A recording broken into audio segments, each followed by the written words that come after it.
Hello दोस्तों, आइए देखते हैं यूपीएससी सीसेट 2024 का ये क्वेश्चन। तो क्वेश्चन कहता है there three distinct prime numbers whose sum is a prime number. What are these three numbers? Statement 1 is this their sum is less than 23 and statement 2 is one of the numbers is 5। ठीक है, तो तीन distinct prime numbers हैं। Distinct मतलब अलग हैं, same नहीं हो सकते। उनका सम भी एक प्राइम नंबर है। ठीक है, तो अब स्टेटमेंट 1 से सॉल्व करके देखते हैं। Their sum is less than 23, तो सम 23 से कम है और सम एक प्राइम नंबर भी गिवन है।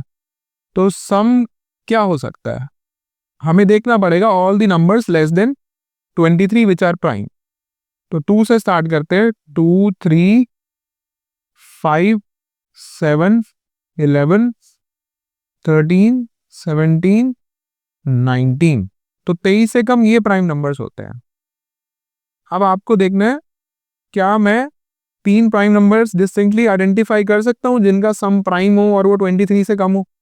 ठीक है, अब ये तो तीन छोटे नंबर है ना, तो ये तो तीन प्राइम नंबर से सम हो नहीं सकते।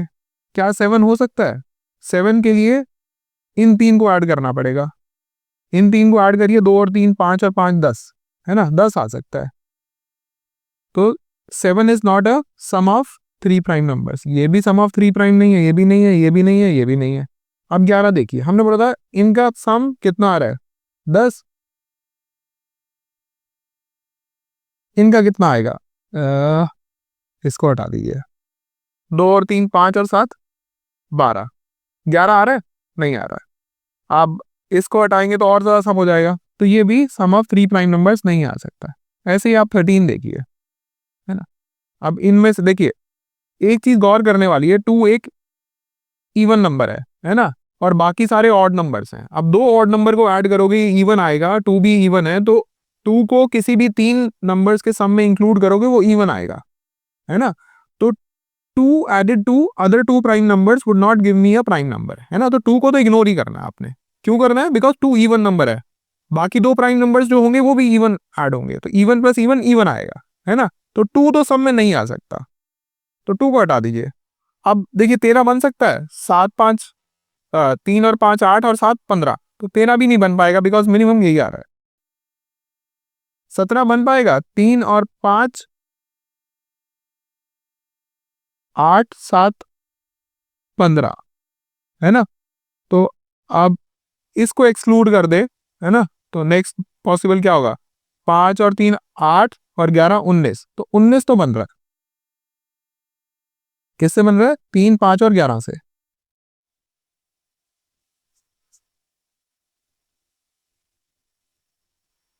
है ना। अब मेन मुद्दा आ गया 17। 17 बन रहा है, 3 5 8 8 और 11 19 हो गया, है ना। तो अगर मैंने 7 को इग्नोर किया तो लीस्ट पॉसिबल 19। अब मैं 5 को इग्नोर करूंगा तो 7 इंक्लूड हो जाएगा और बड़ा हो जाएगा, है ना। तो ये भी नहीं पॉसिबल है।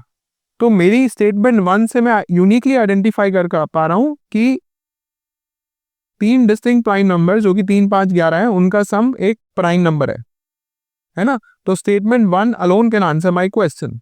थोड़ा सा लेंदी हो गया बिकॉज आपको हिट एंड ट्रायल करना है ना। बट हिट एंड ट्रायल में थोड़ी सेंसिबिलिटी रखनी है कि मुझे 2 को इंक्लूड नहीं करना तीन प्राइम नंबर्स के सम में, बिकॉज अगर 2 को इंक्लूड किया, ये तो एक इवन नंबर है, बाकी दो भी सम इवन नंबर आएगा बिकॉज दोनों ऑड होंगे, है ना। तो even plus even would give me an even, तो एक प्राइम नंबर तो नहीं देगा। तो हिट एंड ट्रायल से फिगर आउट किया आपने कि 19 is the only prime number less than 23 जो तीन डिस्टिंक्ट प्राइम नंबर्स का सम है। तो statement 1 can answer my question. अब स्टेटमेंट 2 पर आते हैं। One of the numbers is 5। ये बोल रहा है 5 एक नंबर है, बाकी दो और प्राइम नंबर है ना, इनका सम एक प्राइम नंबर है। तो मुझे बस ये प्रूव करना है कि दो अगर डिफरेंट डिफरेंट पेयर से ये प्राइम बन गया तो ये स्टेटमेंट ट्रू नहीं है, और अगर मुझे ऐसा नहीं मिल पाया तो इसका मतलब स्टेटमेंट ट्रू है। तो अगेन हिट एंड ट्रायल करना पड़ेगा। तो 5 के साथ कॉम्बिनेशन लीजिए, 3 और 7 ले लें, 10 और 5 15, ये तो नहीं बन रहा। 3 और 11 ले लें, 14 और 5 19। देखिए 5 3 11 19, है ना। तो 3, अब 5 के साथ और क्या ले, 3 5 और 13, कितना होगा 8 13 21, ये तो प्राइम नहीं है। 8 17 25, ये तो नहीं है। 8, इससे अगला क्या होगा 23, 8 और 23 29, ये भी एक प्राइम आ गया। तो मतलब 5 3 और 23, सॉरी 31 आ जाएगा ना, हाँ 31, तो ये भी एक प्राइम आ गया। तो इसका मतलब अगर 5 एक नंबर है और इसके साथ 2 अदर प्राइम नंबर्स ऐड कर रहे हैं तो सम एक प्राइम नंबर आ रहा है, तो इससे क्या मैं प्राइम नंबर्स को यूनिकली आइडेंटिफाई कर सकता हूं? नहीं कर पा रहा ना, बिकॉज 5 के साथ 3 11 का भी एक प्राइम नंबर बन रहा है, 3 23 का भी एक प्राइम नंबर बन रहा है।